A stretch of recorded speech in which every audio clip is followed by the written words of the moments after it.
노동 판례 이번에는 채권 추심원이 근로기준법상의 근로자에 해당하는지에 대해서 이제 판단을 했던 대법원 판결을 보도록 하겠습니다.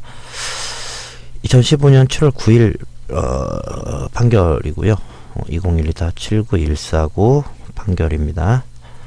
자, 퇴직금에 대한 소송이었어요. 원고는 채권 추심원 근로자 5명.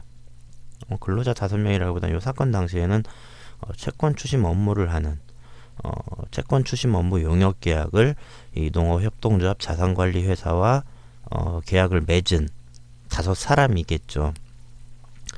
피고는 농업협동조합 자산관리회사라고 하는 회사고요. 원심 판결은 서울고등법원 2012년 8월 17일 날 선고했어요. 이것도 3년 뒤에 대법원 판결이 난 거죠. 자, 내용을 한번 보도록 하겠습니다. 자, 사건 내용 보시면 원고들은 농업협동조합 자산관리 주식회사와 채권 추심 업무 계약을 체결했고 6개월마다 재계약을 하면서 채권 추심 업무를 수행해 왔어요.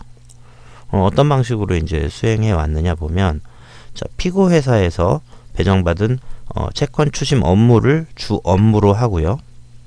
그러니까 이를 배정받는 거죠. 이 채권 받아와.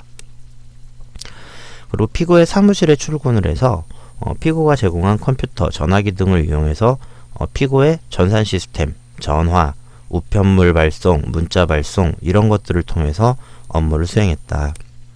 그리고 기본급이나 고정급 없이 채권 추심 실적에 따라서 수수료를 지급받았다.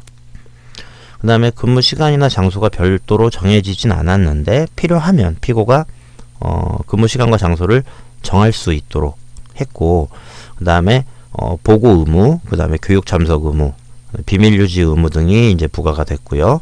그 다음에 제3자로 하여금 추심 업무를 처리하도록 하는, 딴 사람한테 일을 맡길 수 있는 이제 이런 행위를 금지를 했어요. 이 부분이 좀 어차피 계약 맺어서 하는데 이 부분이 왜 들어갔을까? 요 사실관계 확인하는데 의아할 수 있는데 뒤에 보면 좀 설명이 좀 이해가 좀 되실 겁니다. 요 다음 페이지 정도에.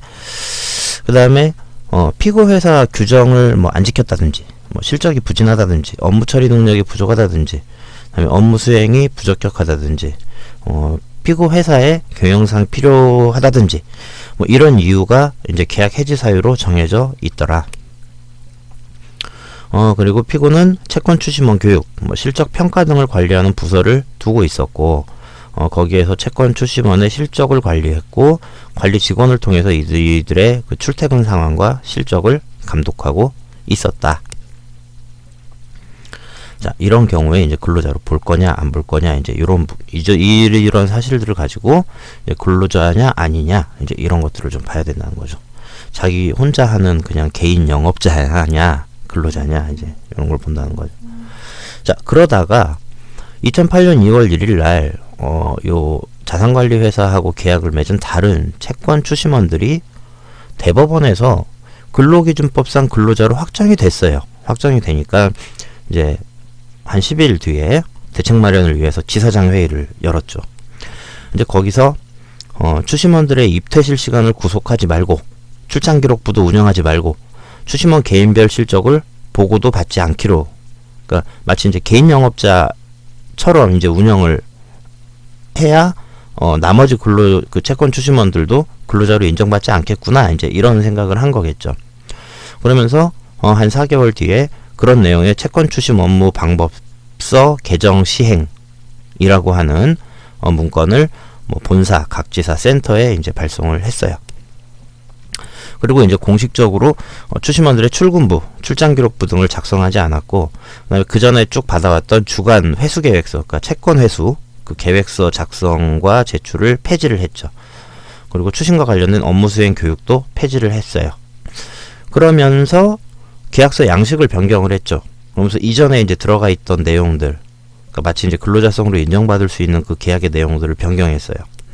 자, 재계약 규정, 그리고 필요시 업무 시간이나 장소를 별도로 정할 수 있다는 규정, 그다음에 실적관리 규정, 계약 해지 사유, 제3자 업무 위임 처리 금지 규정, 이런 것들을 이제 삭제를 했다.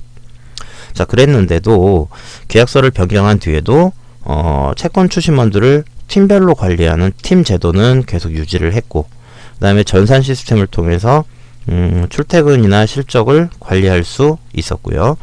그리고 이제 일부 지사 같은 경우는 계속 월별 교육 자료, 뭐 지사장 당부 사항, 담당자별 실적 등을 통해서 추심원들의 업무 실적을 관리하고 그거에 따라서 뭐 시상을 한다든지 경고를 한다든지 그런 조치들을 해왔었다. 자, 원심 서울고등법원에서는요, 2018년 6월 16일자로 변경된 계약서 양식에 따라서 채권 추심 업무 계약을 체결하기 전까지, 그러니까 회사가 이런 조치를 하기 전까지는 근로기준법상의 근로자에 해당되는데, 그 이후에는 이제 그런 부분들을 회사가 다 이제 조치를 했잖아요. 그 이후에는 변경된 계약서 양식에 따라서 계약을 체결한 이후, 그러니까 그 뒤에 이제 재계약을 했겠죠. 이제 그랬을 때부터는 그리고 이제 이 사람들이 지금 다 퇴직금이잖아요. 이제 다 이제 그 재계약이 안 돼서 이제 다 잘린 상태예요. 그래서 계약이 종료됐을 때까지는 근로기준법상의 근로자에 해당하지 않는다라고 이제 판단을 한 거죠. 근데 이게 아마 퇴직금 문제도 걸려 있지만, 만약에 여기서 이제 근로자로 인정을 받는다라고 하면 계약 종료 자체가 이제 그 해지 사유가 되겠지만, 그냥 이 근로자가 아니라고 하면, 근데 근로자가 됐다라고 하면 계약 종료 자체도 다시 뒤집을 수 있겠죠. 정당한 이유가 있어야 계약이 해지가 되는 건데, 정식 근로자로 인정을 받아야 되는데 해고한 거나 마찬가지잖아요. 그 부분의 다툼이 이제 또 이제 벌어지게 되겠죠. 어쨌든 그 이후는 근로기준법상의 근로자가 아니라고 서울고등법원은 판결을 했습니다. 자, 이제 한번 그럼 대법원은 어떻게 판단했는지 한번 보도록 하죠. 자, 먼저 원칙. 뭐 이전부터 이 근로기준법상의 근로자를 어떻게 판단할 거냐에 대해서 대법원은 일관된 그 판례 기준을 가지고 있습니다. 자, 근로기준법상 근로자 해당 여부는 계약의 형식에 관계없이, 형식을 볼 게 아니라, 자, 실질적으로 임금을 목적으로 종속적인 관계에서 사용자한테 근로를 제공했느냐에 따라서 판단을 해야 된다. 중요한 건 형식이 아니라 실질, 임금을 목적으로 하는 것, 그리고 사용 종속 관계가 있는 것. 중요한 건 사용 종속 관계가 가장 중요하죠. 자, 그러면 이 종속적인 관계에 있느냐, 요거는 어떤 걸 보고서 판단을 할 수 있겠는가? 한 8가지 정도를 제시를 했어요. 그래서 사용자가 업무 내용을 정하고 업무 수행 과정에서 상당한 지휘 감독을 하고 있는지, 지휘 감독 여부. 그다음에 근로 제공자가 취업 규칙 혹은 뭐 복무 규정, 인사 규정 이런 거에 적용을 받는지. 그다음에 사용자가 근무 시간이나 장소를 정하고 근로 제공자가 그거에 대한 구속을 받는지. 그다음에 근로 제공자가 비품, 원자재, 도구 등을 자기 걸 가지고서 있거나 아니면 제3자를 고용해서 업무를 대행하게 하는 등 독립해서 자신의 계산으로 사업을 영위할 수 있는지. 요거 봐요.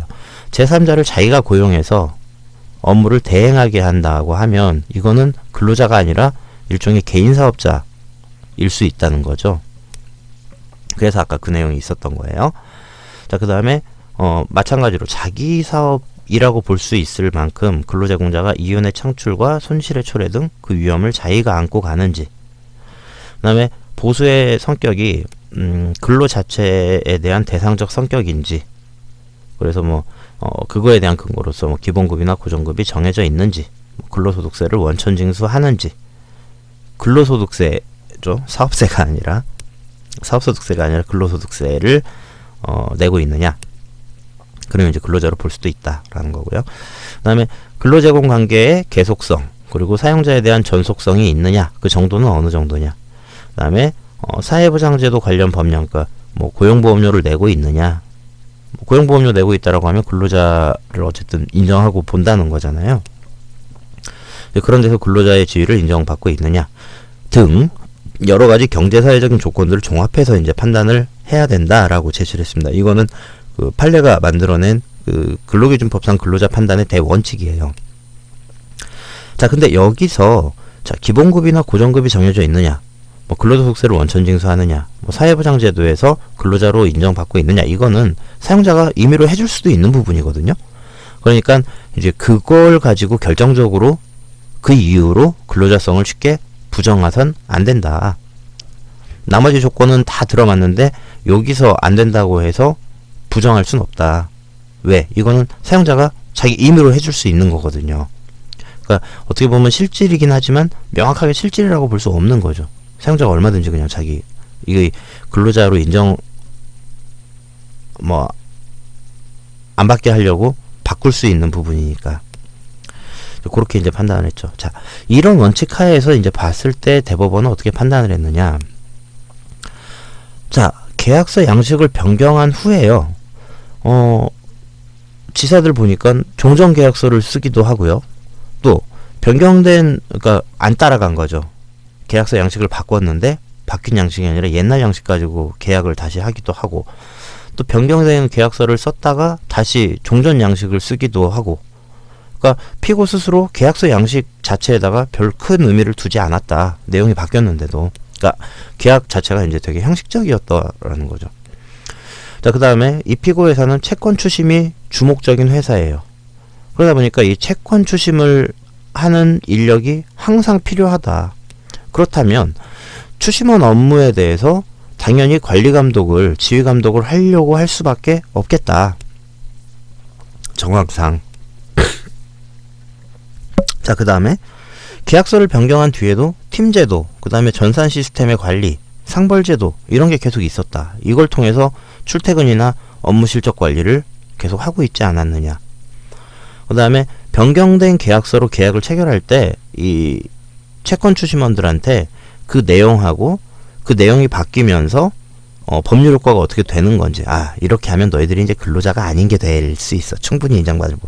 이런 내용을 제대로 설명하지 않았고, 그 이후에도 피고 회사에서 지휘 감독이 실질적으로 변경됐다고 볼 것도 부족하다라는 거죠.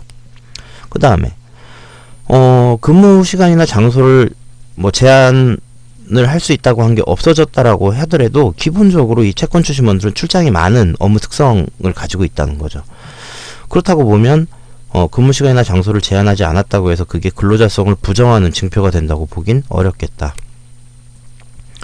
그 다음에 전산 시스템을 통해서 업무를 수행하고 팀장한테 통제를 받기 때문에 기본적으로 원래 제3자 대행하는 게 뭐 금지하는 거를 제3자 대행 금지를 해제했다라고 해서 이 사람들이 제3자한테 대행시킬 수 있는 여지는 거의 없다.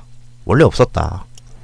따라서 변경 양식에 따라서 계약을 했다고 하는 그 사정 가지고 이 채권 추심원들을 근로기준법상의 근로자가 아니라고 할 순 없다라고 대법원은 판결을 했어요. 그래서 이제 원심 서울고등법원으로 다시 돌려보낸, 다시 판단해 이렇게 이제 돌려보낸.